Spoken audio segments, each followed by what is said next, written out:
In this video, we're going to talk about how to build the best real estate wholesaling company in 2019 and how to get jump started into massive level of success in wholesaling.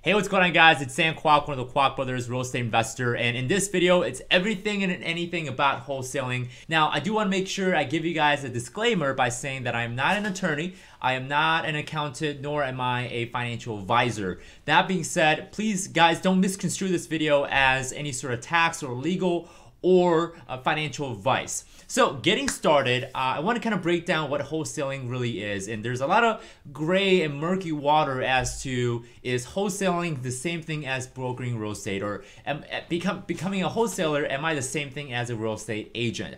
So I want to differentiate those two things.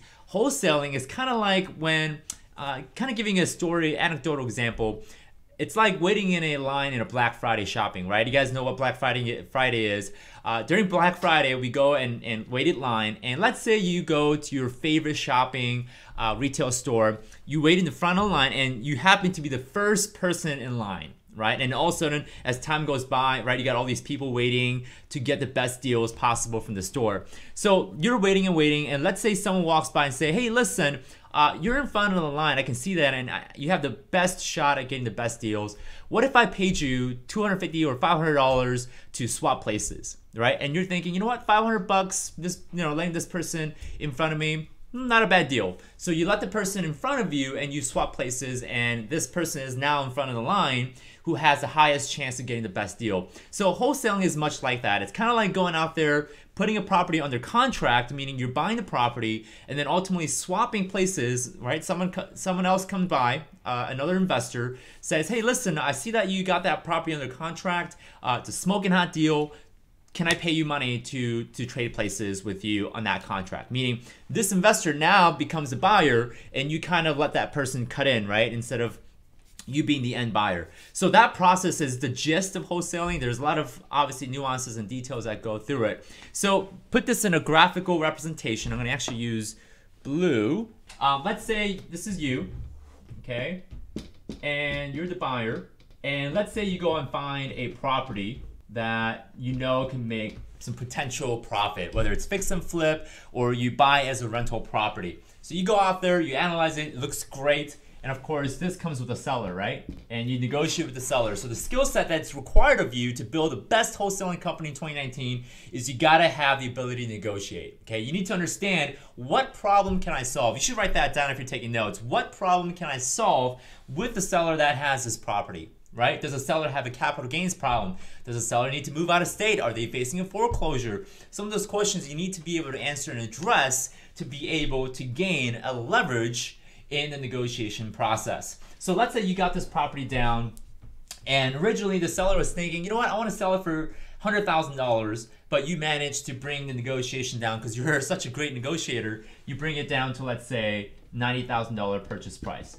And with this $90,000 purchase price, you put it in a contract, okay? Now there are different contracts you can use, options, real estate purchase contract. There's different ways to do it.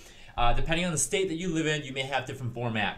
So you have a contract, the seller is also attached to your contract, and you are also attached to the contract. What happens now is you as a wholesaler, and this is why this is different from brokering real estate as a real estate agent, which requires license.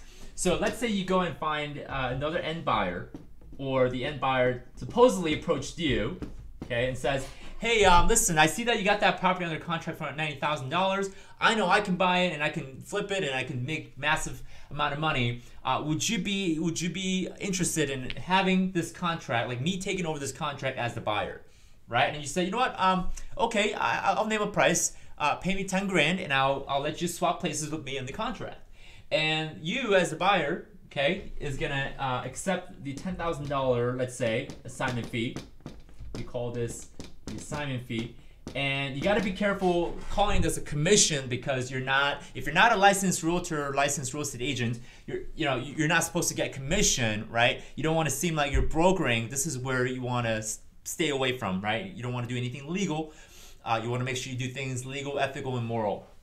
And in my philosophy, you should also let the seller know, hey, listen, I got this other guy who wants to take over this contract. Is it okay if we do that, right? And I'm just a disclosure, I am taking a $10,000 fee for me to do that. Now, some sellers may throw a fit, but if you've done your job well at negotiation, they shouldn't have any problem, right? You know what? As long as this property's gone, get rid of it. I don't care what you do with it. So, again, managing the seller is another skill set you should have. It's an interpersonal skill set you need to develop. So you take an assignment fee of $10,000. Instead of you being on the contract now, okay, this new end buyer ends up being in the contract, and there should have been a set closing date. And come closing, right, the end buyer is going to bring in the purchase fund, okay, of $90,000 plus any closing costs associated, and give to the seller. And you, of course, have walked away. You're no longer part of the picture. All you've done is put this property, which is a smoking hot deal, put it under contract, and then you're now assigning it. Now, there are states, I do have to let you know, there are states and local rules where by default you're not allowed to assign contracts. Maybe you have to make sure you write it on the contract saying that this contract is assignable. So by default, some states allow the signing, and some states by default do not allow a signing unless you explicitly put that on writing in the contract in itself. Okay, very, very important, because if you do this wrong, I don't even want to go there. You can go to jail. I'll tell you that much. Okay, so guys, be careful how you wholesale. Be careful how you do this, because I've met individuals who've done the wholesaling the wrong way, and now they're looking at fines. They're looking at they might be barred from doing this ever again. Which is not the place that you want to be. And of course, you don't want to go to court saying, well, Sam Kwok told me to do this and that. No, that's not gonna work, okay? Make sure you do your own due diligence. I'm giving you guys the gist of how wholesaling works and how to build the best wholesaling business. Now, I did mention this is a business, right? Because you don't necessarily wanna keep doing this over and over yourself. So as part of the business, you may start to develop a team, right? You may start to recruit your, there's different parts, I'll show you what it is, but you're gonna put together a team.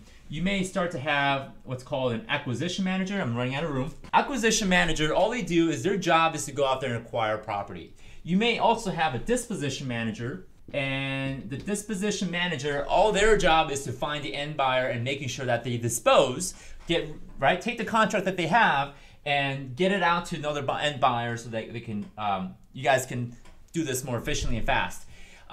Maybe you're the primary person that goes and negotiates with the seller. So after the acquisition manager makes contact with the seller, finds the lead, and needs negotiation and going through the process of estimating and calculating the repairs and the numbers, maybe you only get involved when there is a time for a negotiation, right? Because a lot of the time you're going to spend initially is finding the leads, finding the deals, and finding your buyers. But if you can split that up by having someone just purely, all they do is just find buyers and they make sure the contract gets assigned over. And if you find another person in your team that all they do is just find deals for you and your job is to only negotiate, that should cut down the amount of time you're spending doing all three things at once, right? That's the key to building a business that is both sustainable, scalable, and also you can make more money doing that way. Initially, you may have to play all three parts, right? You may have to play all three parts because you may not have the network or the relationship you built yet. But over time, as things go through, you may have to start building that team. Again, I'm not the one that's wanting to put you in a position where you're the solopreneur, right? I don't want you to have to spend, long hours and time doing this business. I want you guys to be in a place where you're making massive amount of potential profit while spending as least amount of time as possible. Right? Obviously, your disposition manager and acquisition manager is going to get their cut, right? They're going to get paid the way they should. But again, this is a business. You want to be scalable. You want to have a system. You want a process where everything is handled, right? Clock in, clock out.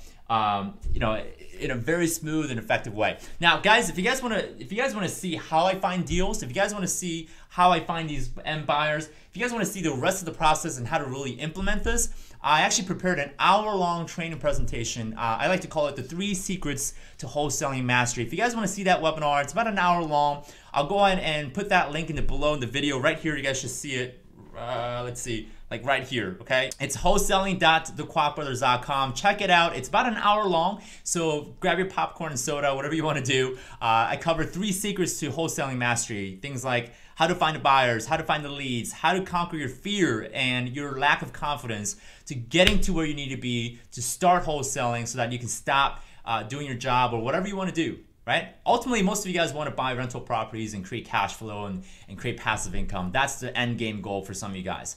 So check out that webinar. I'll even go and include that in the link description down below. So if you guys are watching this on your phone, expand the link description because you won't be able to see it. And make sure you guys subscribe to our YouTube channel because we're gonna bring some more videos about real estate investing, creating multiple streams of income, and all sorts of things. So make sure you hit that subscribe button. Hit the bell icon as well because you want to get notified as to when we release our video in the next go around. Guys, thank you so much for tuning in this video. This is gonna help you jumpstart a platform that's gonna really launch you into success. And I hope to see you guys soon. And I hope to engage with you guys. All right, take care, guys.